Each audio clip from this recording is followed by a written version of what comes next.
Assalamualaikum warahmatullahi wabarakatuh. Bismillahirrahmanirrahim. Alhamdulillahirrabbilalamin. Bertemu kembali dengan saya Ibu Miftahur Rahmah. Kali ini saya akan membahas mengenai Rasul Ulul Azmi.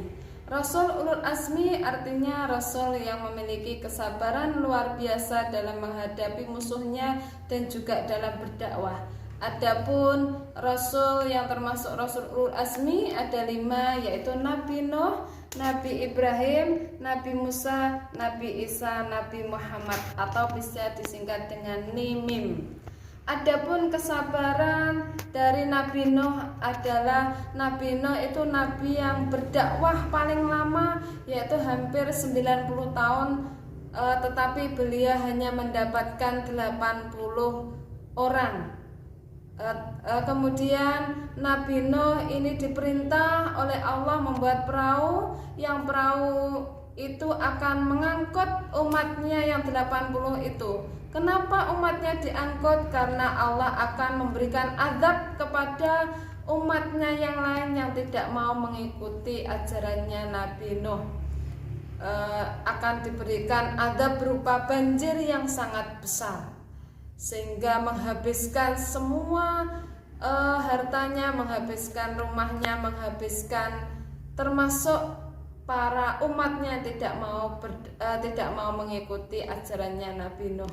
Yang kedua adalah Nabi Ibrahim. Nabi Ibrahim itu hidupnya pada zaman Raja Namrud, raja yang sangat kejam, raja yang menyembah berhala. Begitu juga ayahnya Nabi Ibrahim itu juga seorang pembuat berhala yang namanya adalah Azar. Saat itu Nabi Ibrahim diperintah oleh Allah untuk menghancurkan berhala-berhalanya. Di samping itu, ketika Nabi Ibrahim menghancurkan berhala, ternyata ada orang yang melihat, kemudian dilaporkan kepada Raja Namrud. Akhirnya Raja Namrud memerintahkan kepada rakyatnya untuk mengumpulkan kayu bakar, kemudian membakar Nabi Ibrahim. Tetapi Allah memberikan mukjizat, memberikan kelebihan kepada Nabi Ibrahim. Ketika Nabi Ibrahim dibakar, ini apinya tidak panas sedikit pun, akhirnya tidak terbakar satupun dan selamat. Yang ketiga adalah Nabi Musa. Nabi Musa itu hidup pada zaman Raja Fir'aun. Beliau dari kecil ini sudah dihanyutkan oleh ibunya karena ibunya takut bahwa bayi laki-lakinya ini akan dibunuh oleh Raja Fir'aun. Tetapi Allah memberikan kelebihan dari Nabi Musa. Nabi Musa ini ditemukan oleh istrinya Raja Fir'aun sendiri, yang kemudian diasuh oleh istrinya Raja Fir'aun. Nabi Musa juga diberi kelebihan oleh Allah. Ketika kecil, ketika diasuh Raja Fir'aun, ternyata yang mengasuhnya lagi ini adalah ibunya sendiri.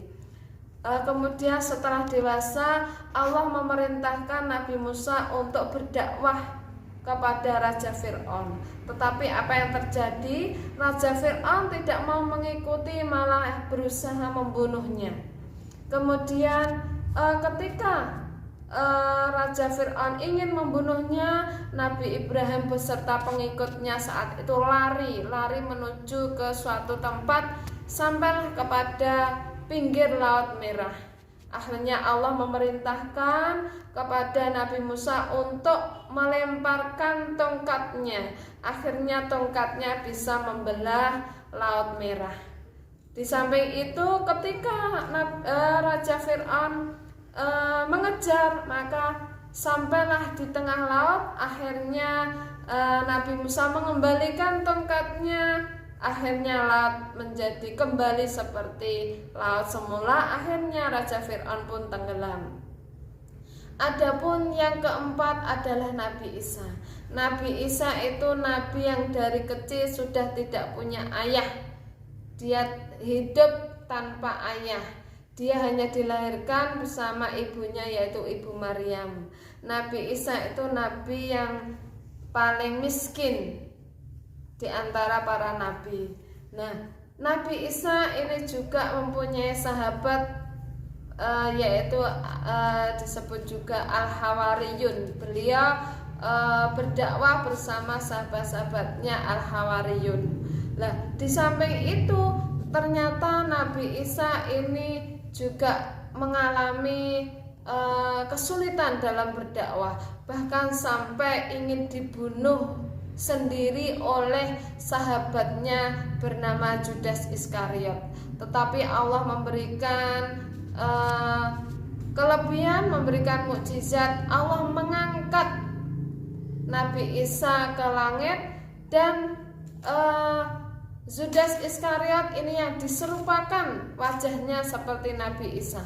Dialah yang dibunuh oleh teman-temannya sendiri. Bukanlah Nabi Isa yang dibunuh dan disalib, tetapi Judas Iskariot lah yang disalib saat itu.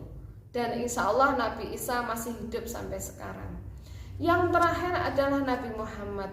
Nabi Muhammad, nabi yang kecil ini sudah ditinggal wafat ayahnya. Beliau lahir dalam keadaan yatim, hanya bersama ibunya. Kemudian umur 8 tahun ibunya meninggal, lalu diasuh oleh kakeknya. Kemudian kakeknya meninggal, diasuh oleh pamannya sampai dengan menjadi rasul pada umur 25 tahun. Menikah pada umur 25 tahun bersama Siti Khadijah, lalu diangkat menjadi rasul pada umur 40 tahun. Beliau juga mengalami beberapa kendala dalam berdakwah. Beliau harus menghadapi saat itu kaum kafir Quraisy, beberapa kaum yang saat itu jahiliyah. Jahiliyah artinya bodoh. Bodoh di sini hidupnya dalam kekafiran, hidupnya dalam keserakahan, minum-minuman keras, berjudi, berbuat maksiat di mana-mana. Tetapi Rasulullah sabar dalam menghadapi tersebut, sampai dengan Rasulullah juga menerima kitab Al-Quran yang digunakan untuk pedoman dalam berdakwah. Itu yang bisa saya sampaikan mengenai Rasul Ulul Azmi. Adapun yang bisa diambil hikmah bahwa kita sebagai umatnya ini bisa ketika menghadapi musibah, ketika berdakwah ini harus sabar. Ketika berdakwah harus sabar seperti sabarnya para Rasul Ulul Azmi. Demikian yang bisa saya sampaikan, semoga bermanfaat. Kita akhiri hamdalah, alhamdulillahirabbil alamin. Assalamualaikum warahmatullahi wabarakatuh.